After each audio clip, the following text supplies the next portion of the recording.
Alhamdulillahillazi khalaqal insana fi ahsani taqwim thumma hadahu ila siratim mustaqim nahmaduhu wa nasta'inuhu wa nastaghfiru wa na'udzu billahi min shururi anfusina wa min sayyiati a'malina may yahdihillahu fala mudhillalah wa may yudlillahu fala hadiyalah. Ashhadu an la ilaha illallah wahdahu la syarikalah wa ashhadu anna sayyidana Muhammadan abduhu wa rasuluh mab'usu rahmatan lil alamin. Allahumma salli ala sayyidina Muhammad wa ala ali sayyidina Muhammad. Yang senantiasa kami hormati dan muliakan Kepala Kantor Kementerian Agama Kabupaten Kepulauan Sula, pribadi Pak Kiai Ipul, yang insyaallah mudah-mudahan beliau sehat walafiat. Amin. Yang senantiasa kami hormati dan banggakan Pak Kasih Pendidikan Pendais Kementerian Agama Kabupaten Kepulauan Sula, yang kami hormati Pak Imam Desa Bajo, yang senantiasa kami hormati dan muliakan Ibu Ketua BKMT Kabupaten Kepulauan Sula, yang alhamdulillah ada di tengah-tengah kita, Ibu Ketua IGRA sekaligus Ketua Yayasan Nurul Bahar, ibu-ibu yang hadir dari keterwakilan majelis-majelis ta'lim yang dirahmati oleh Allah Subhanahu wa taala. Sebelum saya lanjut, saya ingin sama-sama orang mengirimkan Fatihatul Kitab kepada pendiri Yayasan atau Pondok Pesantren Nurul Bahar, almarhum Kiai Haji Nur Sayuti. Semoga insya Allah beliau senantiasa diluaskan dan diterima amal ibadahnya, dan ini menjadi sadaqatun zariyah. Al-Fatihah bil kabul wa sunnatir Rasul sallallahu alaihi wasallam. Summa ila ruh Habib Bakar wa Umar wa Utsman wa Ali wa karabati ajmain. Summa ila ruh khususan. Madaruh khususan. Salillahilahum. Al-Fatihah. Bismillahirrahmanirrahim. Alhamdulillahirabbil alamin arrahmanirrahim maliki yaumiddin. Iyyaka na'budu wa iyyaka nasta'in. Ihdinas siratal mustaqim siratal ladzina an'amta 'alaihim ghairil maghdubi 'alaihim waladdallin. Amin. Terima kasih. Kita bersyukur kepada Allah pada kesempatan dan yang berbahagia ini, orang masih sempat dan menyempatkan diri untuk hadir di undangan memperingati Maulid Nabi Muhammad sallallahu alaihi wasallam 1445 Hijriah, yang insya Allah mudah-mudahan setiap gerak langkah kaki kita dan setiap upaya yang dilakukan untuk memperingati junjungan Nabi Agung Al-Mustafa Muhammad Rasulullah sallallahu alaihi wasallam, mudah-mudahan kita bagian dari orang-orang yang mencintai sunnahnya, bagian dari orang-orang yang mencintai Nabi kita Muhammad, dan insya Allah kita bagian dari orang-orang yang mendapatkan syafaatnya. Amin. Saya cuma mau menepis sedikit saja sebelum masuk. Kita bersalawat kepada Nabi Muhammad. Allahumma salli ala Sayyidina Muhammad wa ala ali Sayyidina Muhammad. Saya cuma mau sampaikan, kalau contohnya ada yang ragu bahkan mencurigai bahwa kegiatan peringatan Maulid ini adalah bid'ah, maka sesungguhnya seharusnya dan sepatutnya mereka harus belajar kepada Abu Lahab laknatullah alaih. Kenapa? Abu Lahab itu dalam Al-Quran Allah bilang begini, tabbat yada abi lahab wa tab ma agna anhu maluhu wa ma kasab. Celakalah Abu Lahab, dia pun tangan dan kaki. Abu Lahab itu masuk neraka. Wa mra'atuhu hammalatal hatab, dia ada yang dipumpini satu kali masuk neraka.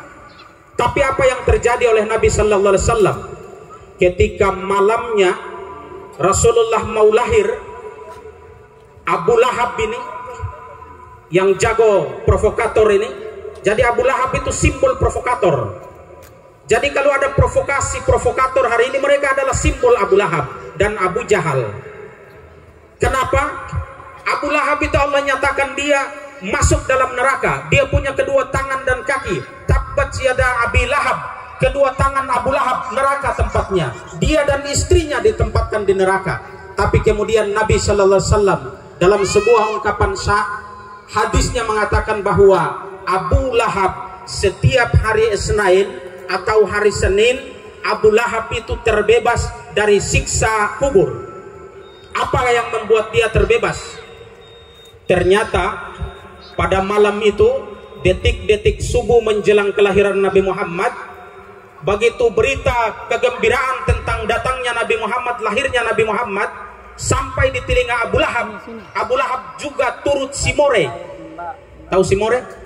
Gembira. Wah, saya pun ponakan lahir. Abu Lahab itu ponakannya Nabi Muhammad.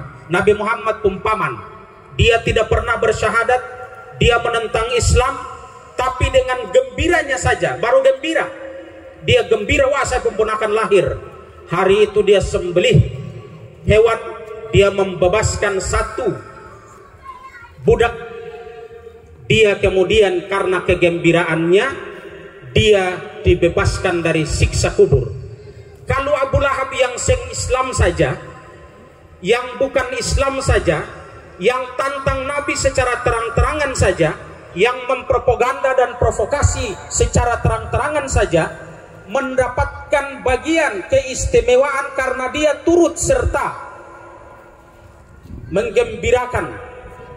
Jadi peringatan Maulid ini adalah ungkapan kegembiraan kita menyambut Nabi Muhammad sallallahu alaihi wasallam. Bagaimana tidak nyambut? Nabi Muhammad itu al-awwalun wal akhirun. Dia adalah manusia yang pertama dan yang terakhir, al-awwal wal akhir. Bagaimana ceritanya?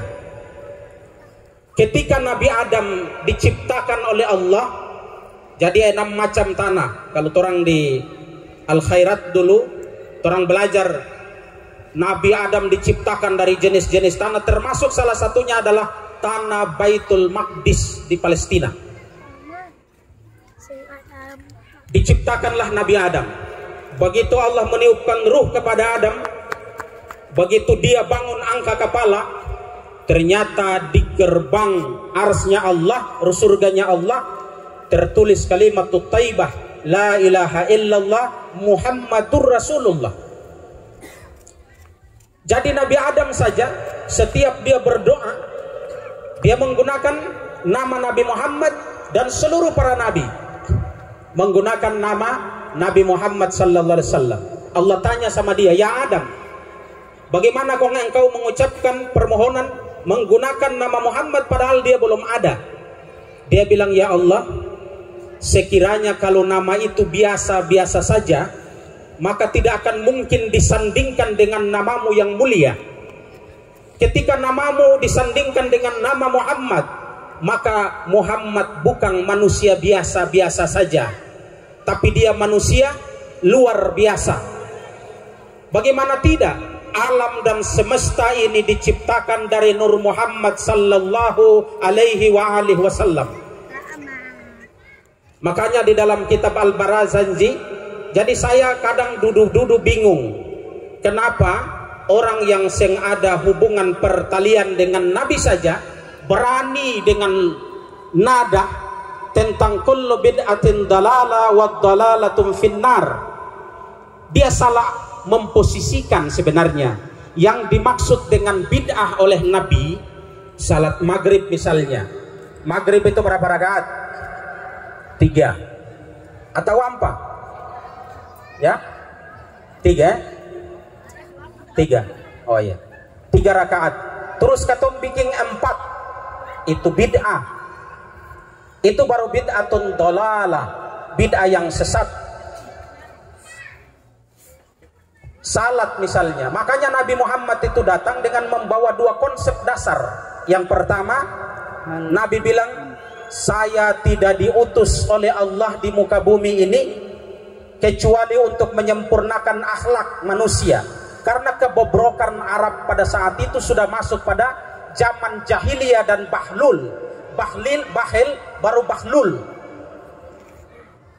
Itu bakhil itu kuadratnya bahlul. Bakhil.